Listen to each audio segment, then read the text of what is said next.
이번 시간에는 웹 AMD와 안티 VEGF 치료에 대해서 알아보겠습니다. 웹 AMD는 습성 황반 변성이죠. 지금 사진에 보시면 이제 AMD 환자가 왔을 때 드라이 건성 AMD 환자가 보통 80에서 90%이고 웹 AMD 환자는 10에서 20%를 차지하고 있는데 오히려 시력을 잃게 되는 환자의 90%는 드라이 AMD가 아니라 웹 AMD인 경우에 더 많이 흔하게 시력을 잃게 됩니다. 다시 말하자면 환자 수는 작지만 더 위험한 게 웹 AMD다. 그리고 또 드라이 AMD는 저희가 이제 목약을 드리긴 하지만 치료 효과는 없지만 웹 AMD는 안티 VEGF 치료를 하면 좀 호전될 수 있는 가능성이 있는 질환입니다. 콜로이달 네오베스큘라리제이션이나 그런데 플루이드 리키지로 인해서 시력 로스가 일어나게 됩니다. 지금 사진에 보시면 포토리셉터 망막층입니다. 그리고 RP층, 브루크 멤브레인인데 저희가 이제 주사를 놓을 때 가장 쉽고 편안하게 타겟으로 잡는 게 이제 플루이드죠. 플루이드는 보통 포토리셉터랑 RP셀 사이에 밑에서 이제 CMB가 올라온 걸로 인해서 생기는데 이 안티 VEGF 치료는 이 플루이드를 없애는 것, 물론 이너 레티나에도 플루이드가 생길 수 있지만 이제 플루이드를 없애는 것을 타겟으로 해서 치료를 하게 됩니다.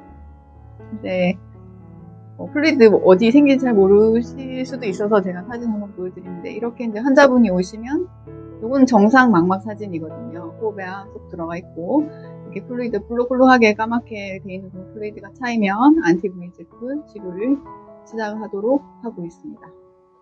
그래서 이 치료에 대한 안티 VEGF 치료에 대한 역사를 굉장히 많은 논문도 있고 근데 그 논문을 하나하나 살펴보는 거는 크게 다 알고 계시기 때문에 의미가 없어요. 개괄적으로 살펴보시면 1980년대 이전에는 이제 어떤 특별한 치료가 없었다고 환자분이 와서 주사를 맞겠다고 이제 주사를 이제 권해드리면 눈에 주사 맞아야 되냐고 하면 제가 불과 3, 40년 전에는 주사도 없어서 그냥 실명되는 병이었다 이렇게 얘기를 하는데요. 그래서 80년대 이전에는 특별한 치료가 없었고 80년대에서 90년대까지는 정말 레이저 치료를 많이 했다고 합니다.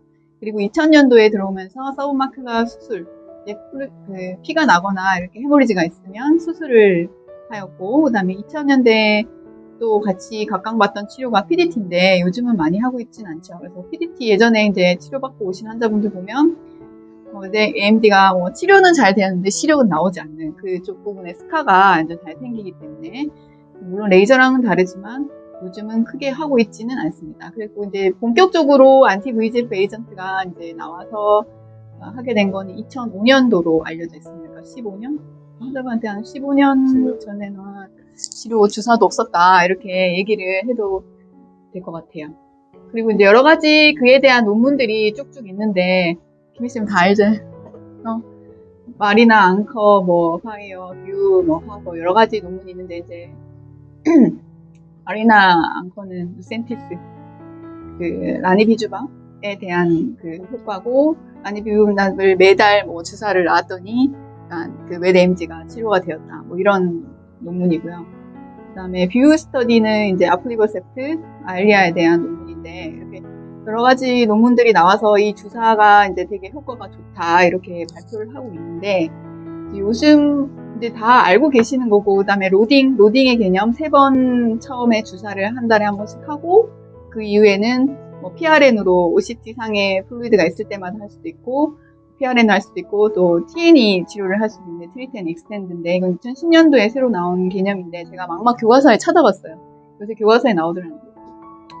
전형적인 TR 방법은 OCT 상에서 삼출물의 징후가 사라질 때까지 매달 주사 치료를 한 이후에 재발 소견이 보이지 않는 한 치료 간격을 1, 2주까지 늘려가며 보다가 재발될 경우 다시 예전같이 치료 간격을 줄입니다. 그래서 루센티스나 알리아 주사를 할 때 제가 첫 3달은 매달 첫 번째 달, 두 번째 달, 세 번째 달 주사를 하고 그 이후에는 루센티스는 한 달 간격 플루이드가 없으면 안 하고 저는 보통 PR을 많이 하고 있기 때문에 없으면 안 하고 있을 때는 주고 그 다음에 알리아는 첫 3달 동안은 매달 주고 그 다음에는 플루이드가 있으면 2달 지나야지 그때 보험이 되거든요.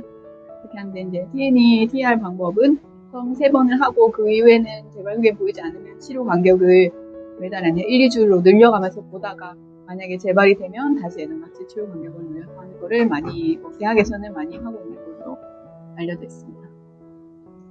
그래서 이거는 이제 왜 AMD 때문에 블라인드 린스 실명이 되는 그 결과가 안티 VEGF가 나오기 전과 나오고 난 후, 안티 VEGF 나오기 전에는 거의 웹 AMD 때문에 리걸리 실명된 환자가 이만큼 %가 있었다면 안티 VEGF가 나오고 나서는 거의 10분의 1로 줄었죠. 그래서 모더레이트 비주얼 손상, 그다음 마일드 비주얼 손상 거의 반 이상 시력 소실의 위험을 줄여주고 있는 아주 좋은 약제고, 이로 인해서 또 망막 분야가 활발하게 연구가 되고 있는 것 같습니다.